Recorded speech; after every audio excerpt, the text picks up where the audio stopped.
Então que você bote a mão no seu coração, onde você está, por gentileza. Feche seus olhos, cubra sua cabeça mais uma vez. E ora assim comigo, fala assim: Senhor Deus, eu abro meu coração nessa noite. A sua palavra é poderosa, é fiel, é o remédio perfeito, é a ferramenta pela qual o Senhor faz todas as coisas, faz algo novo na minha vida. Que hoje aqui nesse lugar, na minha vida, seja um ambiente de milagres, para a glória de Deus. Amém. Aleluia. Vira para quem está ao seu lado assim, mais uma vez, fala assim: deixa Deus falar com você. Deixa Deus falar com você. Deixa Deus falar com você. Aleluia. Deixa Deus falar no seu coração. Amém, Senhor Jesus. Amém, queridos.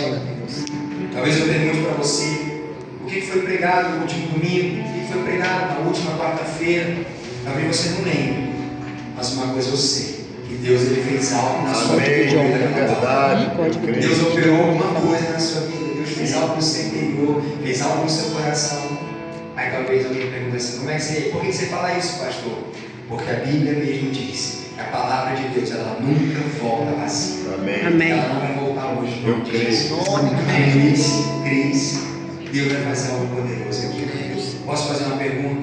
Levanta a mão só aqueles que acreditam que Deus ainda faz milagres. Quem crê que Deus ainda faz milagres?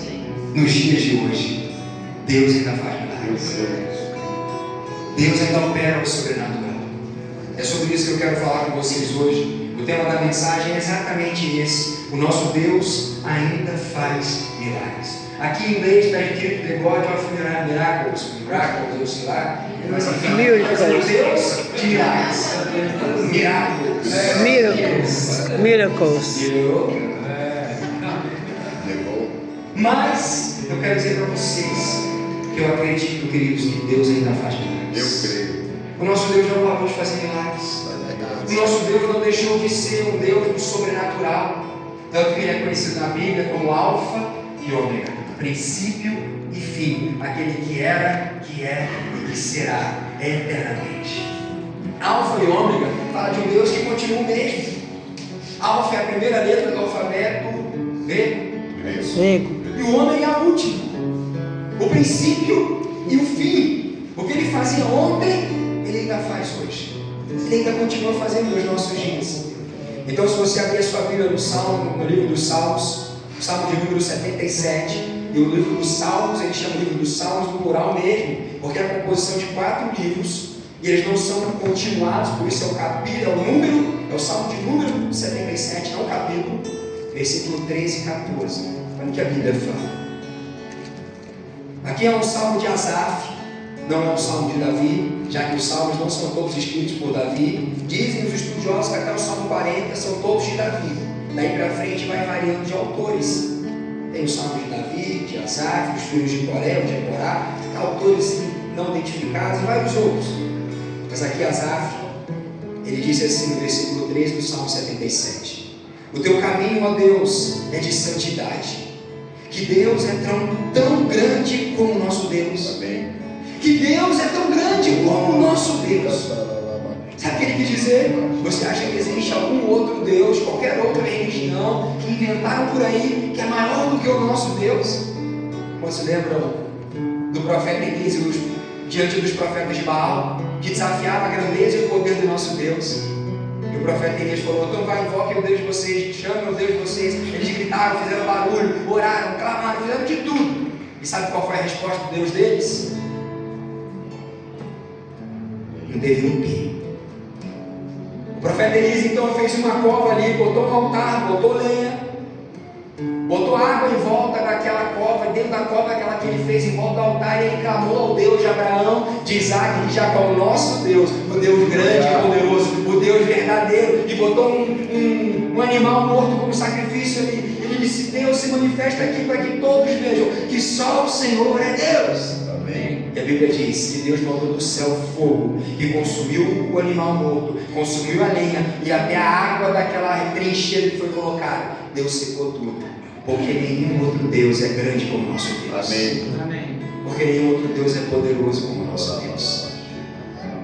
Você entende? Aí no versículo 14 disse assim o salmista: Tu és o Deus que opera maravilhas entre os povos, tem feito notório o seu poder. Amém. Tu és o Deus que opera, em outras versões diz assim, milagres. Alguém está com a Bíblia que diz isso? Está aqui, ó. Tu és o Deus que realiza, fala comigo assim, milagres. Milagres entre os povos, e tens feito notório o teu poder. Amém. O nosso Deus ainda faz milagres, queridos. Você não tenha dúvida disso, que você acredite nisso, que você anuncie isso, que você ore nessa direção. Eu estou aqui nessa noite para dizer isso para você. O nosso Deus não parou de fazer milagres. Se eu perguntasse aqui, quantos aqui precisam de um milagre de Deus na sua vida? Levanta a mão. Quem precisa de um milagre de Deus? Quem espera que Deus faça um milagre de algo poderoso? Quem não, né? Qual de nós não? Eu também espero um milagre de Deus. Eu também tenho motivos de orações. Eu também oro para que Deus faça algumas coisas em algumas áreas, na vida dos meus filhos, em algumas situações, na vida na situação financeira da empresa que eu trabalho hoje, por exemplo, está precisando de um milagre. Está precisando. Não é verdade? Eu quero refrescar a sua memória e lembrar você quem é o nosso Deus, o Deus de milagres, o Deus do Salmo 77, 14, que opera maravilhas entre os povos. Olha só no Velho Testamento, em Gênesis, você vai ver que a criação de Deus, toda ela é um milagre. Deus fez todas as coisas do nada, a Bíblia fala. Ainda em Gênesis, a gravidez de Sara, a esposa de Abraão, a Rebeca, a esposa de Isaac, Raquel, a esposa de Jacó, que eram estéreis, aconteceram por um milagre de Deus. Foi fruto de oração e do agir de Deus, o milagre de Deus. Elas tiveram filhos. A construção da Arca de Noé foi um milagre, 100 anos. Construiu um barco no tempo que nunca choveu e algo que nunca ninguém tinha feito, só por um milagre. Aí vamos para Êxodo, o mar se abriu, o pão veio do céu, a água saiu da rocha. A Bíblia fala que o povo caminhou 40 anos no deserto. Se você olhar em Êxodo, você vai ver depois que a Bíblia fala que a roupa do povo não se consumia, crescia junto com o povo, por um milagre, porque o nosso Deus é o Deus provedor. Porque o nosso Deus é o Deus que cuida de todas as coisas. Já viu isso em Êxodo? A roupa crescia com o povo, a roupa não gastava, a roupa acompanhava o povo. Aí Moisés no deserto, ele encontra uma árvore pegando fogo, a sarça, e ela não se consumia por um milagre. Porque qual é o arbusto seco que recebe fogo e ele não é queimado? Ele não é consumido. Só o milagre de Deus para fazer isso. Números, a gente vê a jumenta que fala com Balaão. Em Juízes, a força de Sansão era a provisão do milagre de Deus. 1 Reis, a ressurreição do filho da viúva. Foi um milagre. Em 2 Reis, o azeite da viúva multiplicando lá na sala dela. Eu imagino aquela sala lotada daqueles potinhos transparentes e o azeite derramando. De repente aquela sala, imagina isso comigo, estava inundada de vidros, todos eles douradinhos de azeite, por um milagre. Amém. Sabe quando acabou o azeite? Sabe qual foi o momento que o azeite parou? Só quando não tinha mais pote para encher. E sabe por isso que ensina para mim e para você? Enquanto tiver fé, enquanto tiver você obedecendo a Deus, os milagres vão continuar acontecendo. Amém. A provisão de Deus vai continuar chegando. Amém. Enquanto tiver espaço no seu coração, Deus ele vai continuar fazendo. Enquanto você abrir o seu coração, Deus vai continuar operando. A gente olha para a história de Sadraque, Mesaque e Abdinego, não queimaram nenhum fio de cabelo. Foi um milagre. E dentro ali daquela fornalha com eles, o quarto homem é a imagem e semelhança do Deus Altíssimo, do Filho do Deus Altíssimo. Era um milagre, uma teofania, era o próprio Deus em forma de homem ou de anjo ali, cuidando de Mesaque, Sadraque e Abdinego. E a gente vê Jonas, ainda estou no Velho Testamento, na cova dos leões. E veja, gente, a gente está falando de uma punição que era comum naqueles tempos. Quantos nunca viram um filme de gladiadores, onde homens estão numa redoma, ali numa arena, e os leões vêm devorando?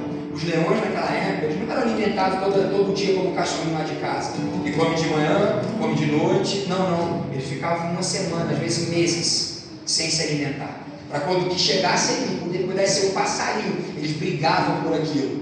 Colocaram Daniel na cova dos leões. Entende isso? E ele não virou comida de Deus. Isso foi o milagre de Deus. Isso foi a provisão de Deus. Mas vamos para o Novo Testamento. A gravidez de Maria que gerou Jesus foi o milagre, foi a obra do Espírito Santo. Amém. O dinheiro dos impostos na boca do peixe, em Mateus 17, foi provisão de Deus, um milagre.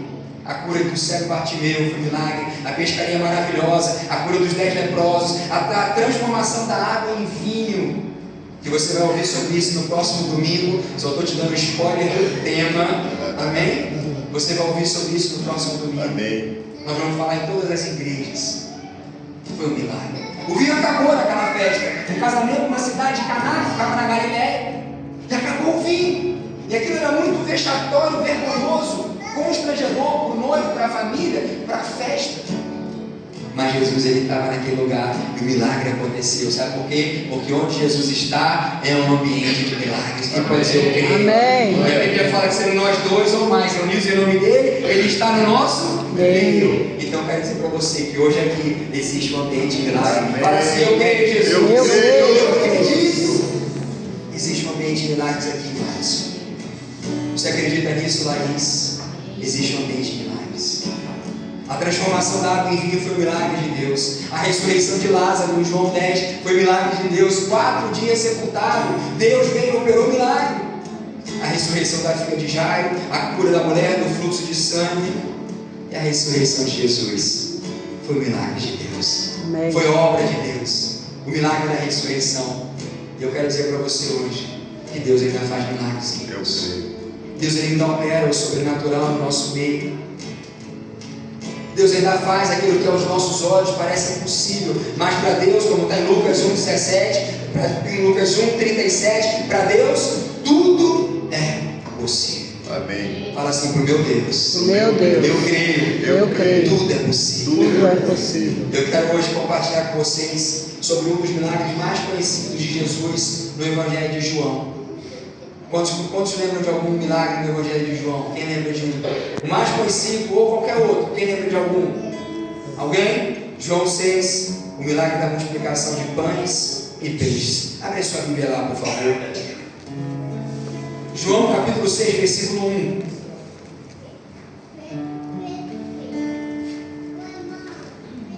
O que a gente pode aprender com essa história? Com esse momento onde Jesus ele vem, encontra uma necessidade do povo, onde ele recebe notícias não muito satisfatórias, onde alguém avisa para ele: olha, o povo está com fome. Aí depois o outro vem e diz: olha, mas a gente só tem 5 pães e 2 peixes, vamos fazer o que com isso? Só de homens são 5.000, deve ter muito mais gente aqui. Existem aqueles que dizem que era em torno de 25 a 30 mil pessoas aqui.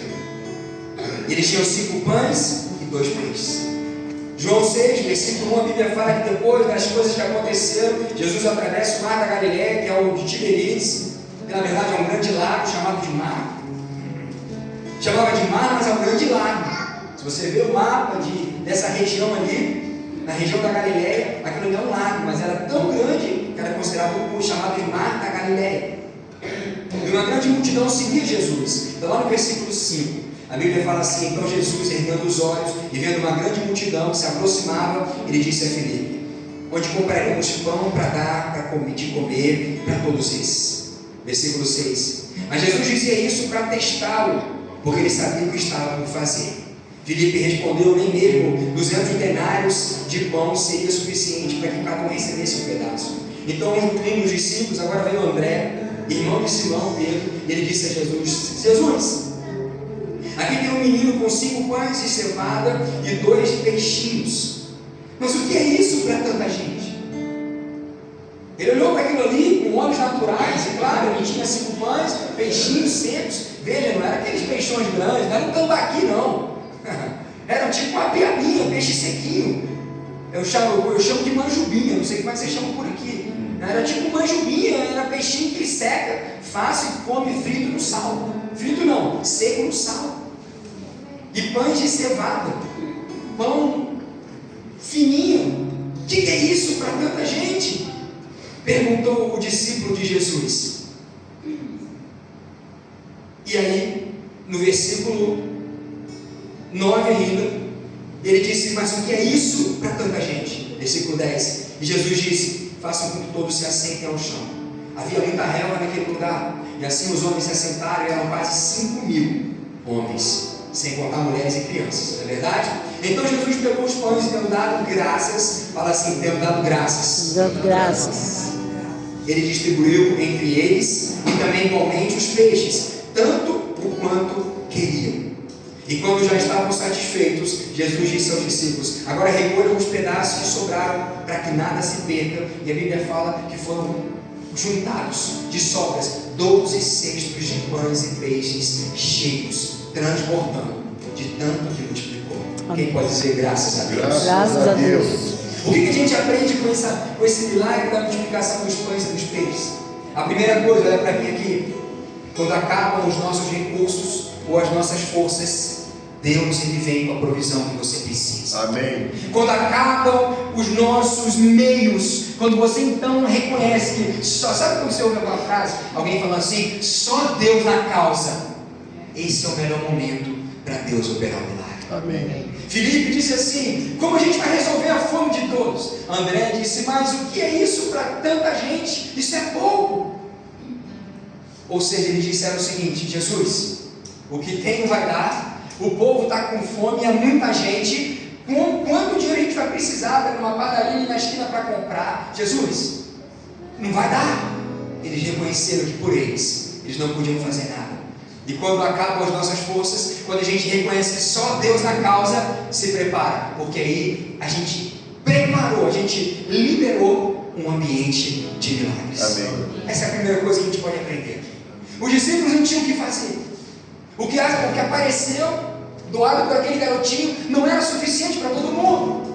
Ou seja, só se Deus fizesse um milagre, e o milagre aconteceu. Amém. Sabe quando você chega na sua vida, naquela situação, que você pensa, oh Deus, só o Senhor pode fazer. Pode ter certeza que essa é a hora que Deus mais gosta de fazer um milagre. Amém. De operar a provisão, de trazer a multiplicação. Mas a segunda coisa que a gente aprende com essa história é que o muito sem Deus é pouco, mas o pouco com Deus se torna muito. Amém. O muito sem Deus nunca vai valer a pena.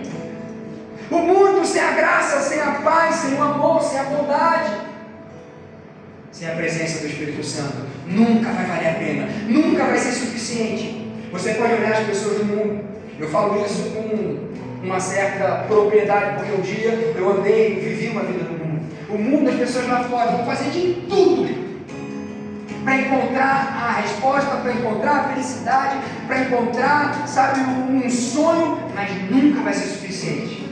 Da mesma forma como um dia eu estive no mundo, outro dia eu me encontrei com Deus, e hoje eu entendo que em Deus eu encontrei tudo que eu precisava, e tudo que eu procurava lá fora. Entende isso, Laís? Em Deus eu entendi, eu aprendi, eu conheci que o vazio que tinha dentro de mim era exatamente do tamanho de Deus. Amém. Do Deus de milagres.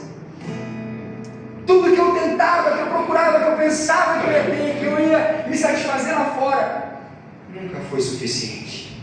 Porque o muito sem Deus sempre vai ser pouco. Mas ainda que o pouco com Deus vai ser suficiente. Deus vai prover, Deus vai atender, Deus vai operar. Amém. Deus vai fazer. A terceira coisa que a gente aprende com essa história é que a fé e a obediência, a fé e a obediência ativam uma atmosfera de milagres. Amém. Quando você anda por fé, quando você escolhe obedecer a Deus, você está lançando lenha na fogueira do milagre. Fala assim, fé e obediência. E obediência. E sabe que eu posso dizer que a obediência é uma prova de fé. Posso ou não posso, pastor Eduardo? Amém. Quando você anda por fé, Deus te pede algo, você entrega. Quando você confia em Deus e tem uma promessa com Abraão, ainda que ele fale, deixa a sua casa, deixa a sua parentela, larga tudo, sai de perto dos seus parentes e vai para onde eu te mostrar, sem saber onde era. Se você tem fé, você obedece. Se você confia em Deus, você faz. E quando você crê e obedece, você prepara o ambiente de milagres. Olha só, João capítulo 6, versículo 10, olha para isso. E disse Jesus, mandem assentar os homens. Havia muita relva naquele lugar. Sabe o que ele quer dizer com isso? Olha, havia muito matinho, devia ter carrapicho, devia ter aquele matagal que incomoda. Mas ainda assim, eles se assentaram. Não era o lugar mais confortável, não era o melhor ambiente para se sentar, não era o lugar mais adequado, mas eles obedeceram. Às vezes Deus vai te pedir algo que não é o que você queria fazer. Às vezes Deus vai te mandar para um lugar que não é o lugar que você mais gostaria de estar. Mas se você crer e obedecer, se prepare para a provisão, para o milagre, para ver Deus fazer acontecer. Para ver Deus mudar a sua história. A Bíblia fala: sentaram-se, pois, os homens, e eram em número de quase 5.000. Olha só para isso. Pedro, em Lucas 5, ele tinha pescado a noite inteira. Ele era profissional da pesca. Pedro não era um aventureiro como o pastor Eduardo, o André, pastor Paulinho e Jorge, que foram para o rio desses aí, ó, pescaram um barquinho e saíram de lá abanando. O André pegou um peixe, outro pegou uma medusa, e o pastor Eduardo pegou quanto, Andrezão, pastor Eduardo? O quanto, pastor? Nada. Pescou bem. Valeu a experiência. Valeu a experiência. Pedro era profissional da pesca. Amém. Pedro não era um aventureiro como nós. Não era um amador. Ele tinha tentado a noite inteira, não pegou nada. Ulisses não pegou nada. Nem uma piabinha, nem uma manjubinha para secar, botar no sal e comer mais tarde. Sabe que é nada. Sabe o cara voltar limpando as redes, perdeu a noite inteira tentando e nada. E de repente chega Jesus, lembra dessa história? A pesca maravilhosa. Estamos falando da multiplicação dos pães e peixes. Mas lembra da pesca maravilhosa? Sim. E Jesus chega ali e falou: Pedro, entra no barco, pega a tua rede aí e vamos ao largo, vai um pouco para o fundo. Agora imagina comigo, vem imaginando na minha imaginação, amém? Agora imagina Pedro falando: mas peraí, por que ele está me pedindo isso? Eu estou cansado, eu tentei a noite inteira, eu sei o que eu estou fazendo. Ele não é pescador, eu sou. Ele é carpinteiro, eu sou pescador. E não tem nada, hoje não é noite de peixe. Talvez você já foi pescar, pegou muitos peixes, mas talvez não pegou nada, como aquele dia, né, pastor? Ficou marcado, hein? Mas não desista, um dia vai dar certo. Mas aquele dia Pedro não pegou nada. E Jesus fala: entra pro barco, vai pro fundo. Agora Pedro pega a tua rede e lança do lado de cá. Eu quero aqui, Pedro. Imagina a cabeça de Pedro assim, ó. Peraí, Jesus, tá tudo limpinho, lavadinho, dobrado, não faz isso comigo não. Ele não falou isso. Mas a Bíblia fala que Pedro disse o que para Jesus?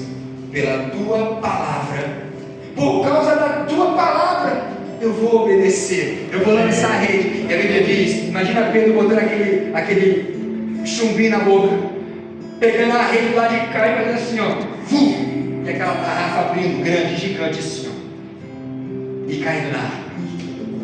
E quando ele começou a puxar, ele sentiu o peso. A Bíblia fala que foram tantos peixes, você conhece a história, que teve que juntar outros barcos para ajudar a recolher. A rede estava quase rasgando. Teve que juntar gente para ajudar a trazer os peixes para o barco. E esse milagre, o milagre da pesca maravilhosa, por que ele aconteceu? Olha para mim aqui. Ei, gente, porque Pedro escolheu obedecer. Amém. Ainda que não fosse agradável, ainda que ele não quisesse, ainda que não fosse o melhor momento, mas ele obedeceu a palavra de Deus. E deixa eu dizer uma coisa para você: talvez exista um milagre na sua vida, uma provisão, um sobrenatural, que ainda não aconteceu, porque Deus está esperando uma resposta sua. Amém. Uma obediência sua. É verdade. Uma decisão sua. Opa, eu quero... O que você está esperando? O que está faltando?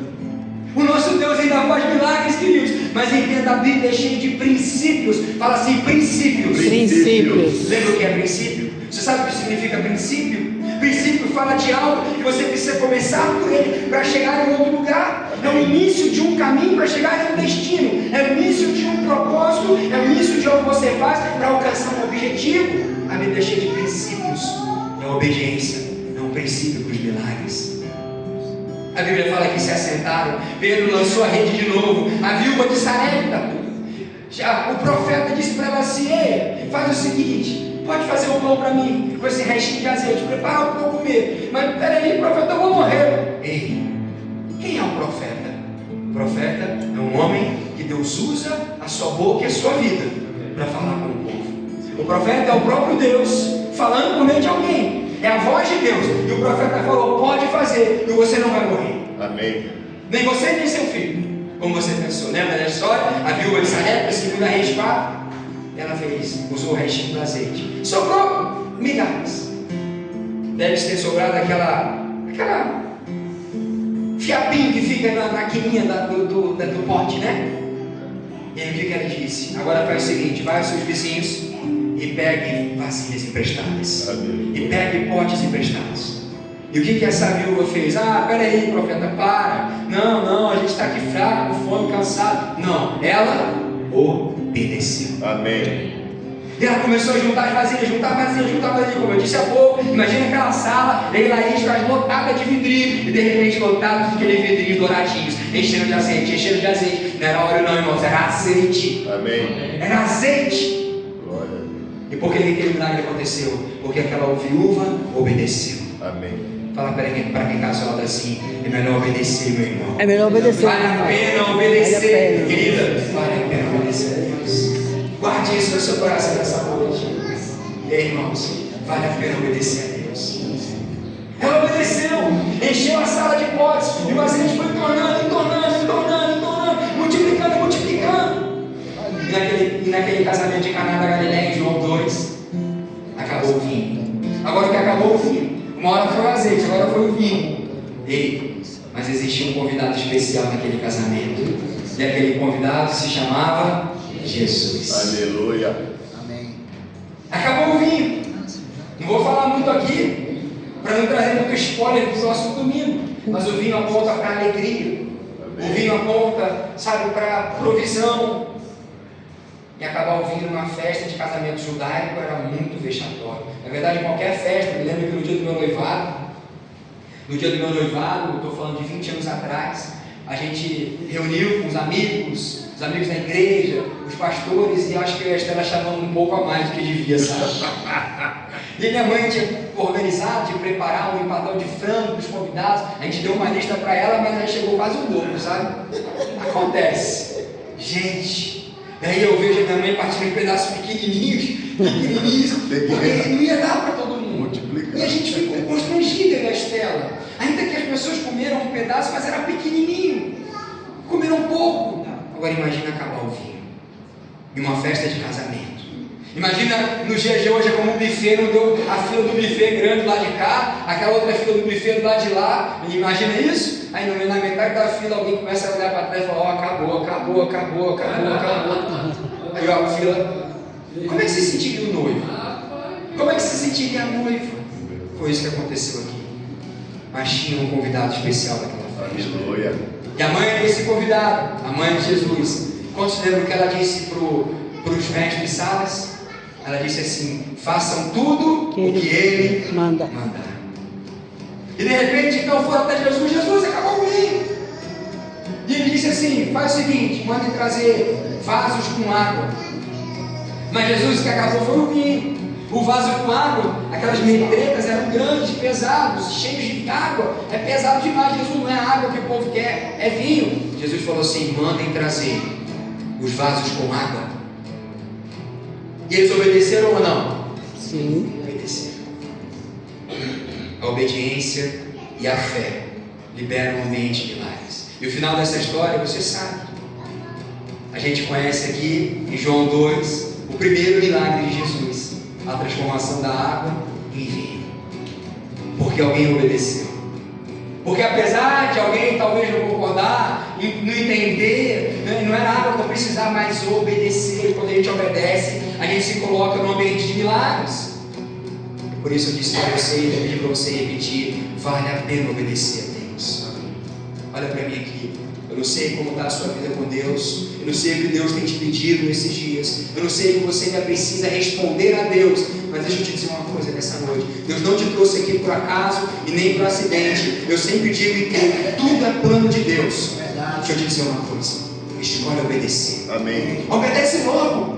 Se é entregar, entrega. Se é romper, rompe. Se é acabar, acaba. Se é tirar, tira. Se é devolver, devolve. Amém. Se é pedir perdão, pede. Se é reconciliar, reconcilia. Eu não sei o que é, mas obedece. Porque existe um ambiente de milagres diante da obediência. Você entende isso? Amém. Jesus ele fala assim com Filipe: Filipe, peça para todos, no versículo 5, peça para todos se assentarem. Deixa eu chegar nele aqui.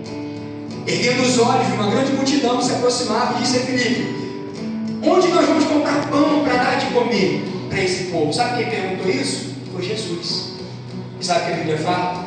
Jesus, ele já sabia o que ia fazer. Amém. Tem horas, olha isso, Jesus ele vira para Filipe e fala: ei Filipe, e agora? O povo está com fome? Estamos no meio do deserto? E onde a gente vai comprar pão para todo mundo? E a Bíblia fala: Jesus já sabia o que ia fazer. Às vezes ele vai te provar, às vezes ele vai te pedir, às vezes ele vai te testar, mas ele já sabe o que vai fazer. Fala assim: graças a Deus. Graças a Deus. Então responde e seja aprovado. Responde da maneira certa. Obedece a Deus.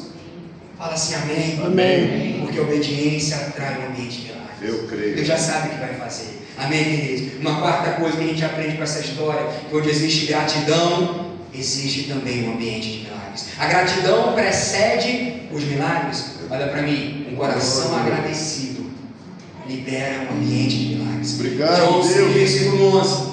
Jesus tomou os pães e, havendo dado graças, repartiu aos discípulos e os discípulos pelos que estavam sentados. Igualmente também os peixes. Não foi uma medida limitada. A Bíblia fala o quanto queriam. Enquanto tinha gente com fome, enquanto tinha gente querendo comer, enquanto tinha gente querendo mastigar, tinha pão multiplicando, tinha peixe multiplicando. Amém. Mas quando esses 5 pães e os 7 peixes, no versículo 11, chegaram nas mãos de Jesus, olha para mim aqui rapidinho, Jesus não fez uma super oração, uma oração bonita, glamurosa, espetacular. A Bíblia fala que Jesus agradeceu, havendo dado graças. Olha aí, João 6,11. Jesus havendo dado graças. Imagina comigo Jesus pegando os pães, os peixes, já está numa cestinha, numa marmitinha, não sei com o que, numa sacolinha, falando: Pai, Pai, obrigado por esses 5 pães e esses 2 peixes. Obrigado, Pai. Obrigado. Isso aqui é o suficiente. Ele agradeceu. Ele não disse grandíssimo, altíssimo Deus, todo-poderoso, Criador, blá, blá, blá. Não. Ele disse: obrigado, Senhor. E eu te pergunto nessa noite: você tem vivido de forma a ser agradecido a Deus em todas as coisas? Você tem tido um coração agradecido a Deus? Ou você só tem reclamado, murmurado, chutado pedra por aí na rua? Ouve isso, ouve essa frase. É na crise que muitos tendem a reclamar e murmurar, mas é na gratidão, mas é a gratidão que move o poder de Deus e gera um ambiente de milagres. Amém. Na crise, muitos reclamam, murmuram, se chateiam, aborrecem, brigam, mas é na gratidão que nós movemos o poder de Deus que vai gerar um ambiente de milagres. Não é na reclamação, não é na murmuração. Gabriel, põe a imagem de Charles Spurgeon para mim aqui. Ouça essa frase, veja isso: 10 minutos orando são melhores do que 1 ano murmurando. É verdade. 10 minutos de joelho dobrado. Ah, Deus, está difícil, mas eu quero te louvar, eu quero te pedir, eu quero te exaltar, eu quero crer e declarar que o Senhor é poderoso, que eu creio no Deus milagre. 10 minutos orando é melhor do que 1 ano murmurando. 10 minutos de oração vai fazer mais diferença na sua vida do que 1 ano de reclamação, do que 1 ano chutando pedra, do que 1 ano brigando, lamuriando. Então dobra o seu joelho e ora. Então dobra o seu joelho e fale com Deus. Sabe por que alguns reclamam pelo pouco, mas existem aqueles que agradecem a Deus? E sabe o que acontece? Igual aqui na multiplicação dos pães e dos peixes, Deus multiplica. Amém. Deus provê. Porque a palavra de Deus fala assim: seja fiel no pouco, e no muito eu te colocarei. Muitas vezes você ouve isso só quando se fala de dízimo e ofertas. Mas quando você é fiel no pouco, agradecendo, quando você é fiel no pouco, obedecendo, Deus ele vai te colocar no muito. Aí você vai agradecer muito, aí você vai obedecer mais ainda. Isso vai virar um ciclo abençoado na sua vida. E quanto mais você agradece, mais Deus abençoa. Quanto mais Deus abençoa, mais você agradece. E você vai vivendo isso, e cada vez experimentando mais de Deus. O milagre da multiplicação, queridos, ele foi precedido por uma oração de gratidão. Amém. Por um coração agradecido. Se você olhar lá na ressurreição de Lázaro, em João, capítulo 11, no versículo 40, e um pouco antes e um pouco depois, João 11, na história de Lázaro, Quantos lembram como Jesus orou? Quando chegou ali, Marta correu na direção de Jesus. Jesus, se eu estivesse aqui, meu irmão, eu tinha morrido. Jesus falou para Paulo, para mim, João 11:40, Marta, se você crer, você vai ver a glória de Deus. Se creres, verás a glória de Deus. E ela foi então chorando, ele foi até lá onde Lázaro tinha sido sepultado, 4 dias de morto, falecido. E ali chorava Marta, chorava Maria, o povo estava triste, era um velório. E qual foi a oração de Jesus naquele dia? Lembram disso? João 11, versículo 41. Tem aí, Gabriel? Não sei se tem aí. A Bíblia fala assim: Jesus, levantando os olhos para cima, ele disse: Pai, graças te dou, porque me ouve. Aleluia. Jesus mais uma vez não fez uma oração miraculosa, grandiosa, linda, esplendorosa, não. Ele disse: Pai, diante da morte de Lázaro, meu amigo. A Bíblia fala que Jesus chorou. O menor versículo da Bíblia está em João 11. Jesus chorou, porque Jesus, ele conhece o seu sofrimento. Jesus, ele conhece a sua dor. Jesus, ele se compadece de nós. A Bíblia fala que mais uma vez ele agradeceu, e mais uma vez, uma oração de gratidão, um coração agradecido, uma oração de graças, precedeu um milagre. Amém. Eu estou dizendo para você, a gente aprende com essa história, que a gratidão precede milagres, que um coração agradecido atrai o poder de Deus, atrai o sobrenatural de Deus. Sabe o que eu queria pedir para você agora? Aí onde você está, feche seus olhos. O que você tem esperado de Deus? O que você tem orado a Deus? Eu queria que nessa hora, em relação a isso, eu não sei se é a vida de um filho, eu não sei se é uma porta de emprego, eu não sei se é uma cura na enfermidade, eu não sei se é algo no seu casamento, eu não sei se é pelo seu casamento, se é por uma esposa ou por um marido, eu não sei qual é o milagre que você tem esperado. Eu queria que nessa hora você agradecesse por isso, começasse a agradecer agora por isso. Você pode fazer do seu lugar agora, abre sua boca aí, pode ser baixinho, só você, Deus, não precisa ser alto, mas comece a agradecer. Deus, obrigado. Obrigado, Pai, por isso que eu tenho pedido. Obrigado, Pai, pela vida dos meus filhos, por tudo que o Senhor tem feito na vida deles. Obrigado porque o Senhor tem cuidado deles, tem transformado a vida deles. Obrigado, Pai, porque eu sei que o Senhor tem construído na vida dos meus filhos o caráter de Cristo. Obrigado, Senhor, porque o Senhor tem convertido o meu coração, o coração dos meus filhos. O coração dos meus filhos é o meu coração. Pai, eu te agradeço nessa noite por isso. Obrigado por toda a obra, por todos os milagres que o Senhor já operou na vida dos meus filhos, pelo que o Senhor ainda vai fazer no nome de Jesus. Nós te agradecemos nessa noite. Ainda que não temos nas nossas mãos, ainda que não aconteceu o milagre, mas, Pai, como na multiplicação dos pães, como na vida, como no milagre da ressurreição de Lázaro, nós te agradecemos hoje, Pai. Obrigado, Senhor. Obrigado, porque cremos, sabemos, esperamos, vamos ver os teus milagres na nossa vida, no nome de Jesus. Quem pode dizer amém? Amém. Que você repita essa oração, que você ore mais, agradecendo mesmo pelo que ainda não tem. Isso é fé, isso atrai milagres, isso é um princípio bíblico. A Bíblia me mostra que orações de gratidão precederam milagres. E por que eu não posso continuar se meu Deus é então Deus de milagres? É ou não é, queridos? Continue orando, continue agradecendo, pode pedir, mas agradeça também. Creia que Deus é poderoso. E para terminar, a gente aprende com essa história que existe poder na entrega. Amém. Quando você decide entregar, Deus manifesta poder. Você lembra da história de Abraão e Isaac? Deus pediu o seu único filho, tinha uma promessa. Deus, imagina Abraão pensando: Deus, mas é a promessa, o filho, eu vou ser pai de multidões, isso aqui é o único para mim. Abraão obedeceu. Abraão entregou Isaac, obedeceu e entregou. E o milagre aconteceu. O milagre foi o que aconteceu ali em Gênesis, o milagre da provisão do cordeiro. Aleluia. Deus mandou um cordeiro para ser sacrificado no lugar de Isaac. Mas primeiro Abraão entregou. Vale a pena entregar. Aquilo que Deus te pedir, entregue. Aquilo que precisar ser entregue, entregue. Aquilo que Deus não mandou ficar com você, desfaça. Amém. Abra sua mão, libere e deixa Deus operar o milagre.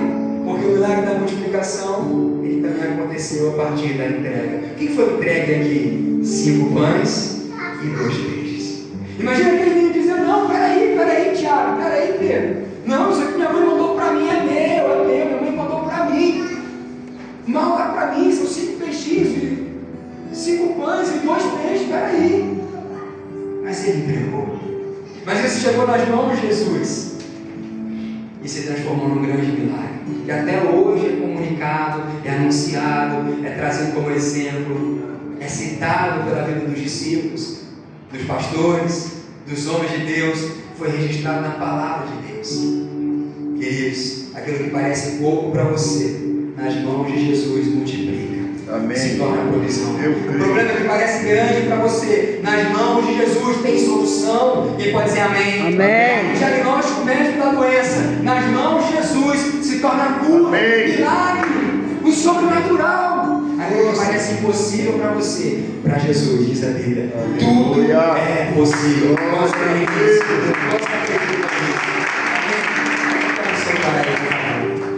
Sabe, eu não sei como está o seu coração hoje aqui. Eu não sei o que você tem vivido. Eu não sei o que você tem esperado de Deus. Mas apaga um pouquinho dessas luzes para nós aqui, por gentileza. Eu não sei o que você tem esperado de Deus. Mas uma coisa eu sei, queridos, o nosso Deus ainda faz milagres. Amém. O nosso Deus ainda opera maravilhas. O nosso Deus ainda faz o sobrenatural. Vou pedir para a Michelle cantar uma música aqui. E o Jorge. E se você está aqui hoje e você precisa de um milagre de Deus, eu quero convidar você a sair do seu lugar pela fé. Oh, Deus. Pela fé, a sair do seu lugar e vir aqui à frente. E se você puder se ajoelhar nesse altar aqui, nós vamos orar por você. Se você está aqui hoje e você precisa de uma resposta de Deus, você precisa de uma provisão de Deus, você precisa de uma cura de Deus, o que você precisa de Deus? Tem algum milagre que você espera que Deus faça? O desafio hoje é sair do seu lugar, isso vai desafiar a sua fé.